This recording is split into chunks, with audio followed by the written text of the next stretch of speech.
sometimes when I'm in front of a committee in Congress, I close my eyes and I'm just in front of the council again. I love that. Well, it was always spicy. The council never let us down. Chaston's parents are there. They play an important role sometimes in helping us. So even though the kids are often with us here in Washington, they're also often in Traverse City. Well, thank you so much for taking time to speak to the Associated Press, and got a lot of things that we want to get to, of course, all things transportation, infrastructure, and energy.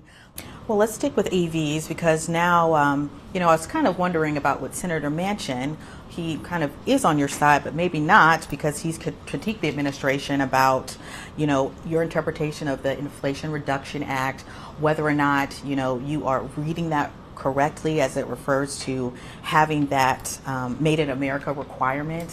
What do you have to say to that when he has his issues with that?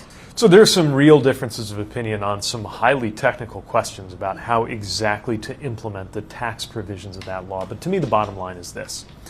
The automotive sector is going electric, and we want that to happen quickly enough to help us beat our climate goals. We want it to happen on American soil so that we get these American jobs. And we want it to happen in an equitable way that everybody can benefit from. And the biggest things we can do about that are make EVs cheaper to buy in the first place. That's what the Inflation Reduction Act does. It takes thousands of dollars off the purchase price of these cars.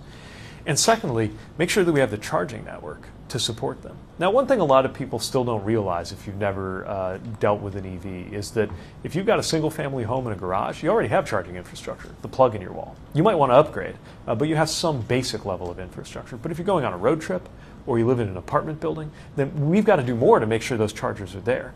The president set out a goal of 500,000 chargers by the end of this decade. I think we can hit that goal or beat it, but it's going to take a lot of work. We're deploying the funding right now, working with states. By the way, every state, red states, blue states, purple states, all came back with a plan to use those dollars, and they're all going forward with it right now. So I think we can succeed in this EV revolution, but coming from a place like South Bend, Indiana, that was haunted by the effects of the Studebaker car company going out of business there in the 60s, I know how important it is that we win this time and that America lead the world in this EV revolution that is going to happen one way or the other.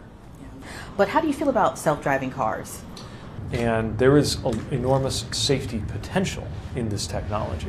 Right now, 40,000 people a year die in roadway crashes, either as passengers, drivers, pedestrians, or cyclists. Now, these technologies could make us safer, but it hasn't been proven yet that they will. And our focus is not to pick winners and losers in terms of companies or technologies. It's to make sure that whatever we come up with is going to be safer than what we had before. Human drivers don't have the best track record when it comes to safety. So technology can clearly potentially be part of the solution, but it's far from automatic that it's going to meet that potential. And that's part of what we're trying to shape here at the Department of Transportation. But could the next step be going and holding people accountable like Elon Musk? Well, certainly whether it's Tesla or any other company, we will always hold them accountable for meeting safety standards. And that's true in terms of all of the work that NHTSA, our National Highway Traffic Safety Administration, does.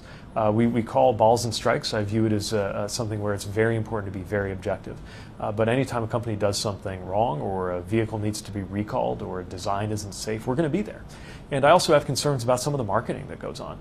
I don't think that something should be called, for example, an autopilot, when the fine print says you need to have your hands on the wheel and the eyes on the road at all times. And I just want to be clear. Any vehicle you can go to a dealer or go as a consumer and buy today, no matter how good the technology, still requires you to pay attention if you're driving. I thank you so very much for sitting down with the AP and giving you our time. Thank you. It's a pleasure. I'm glad we got to do it.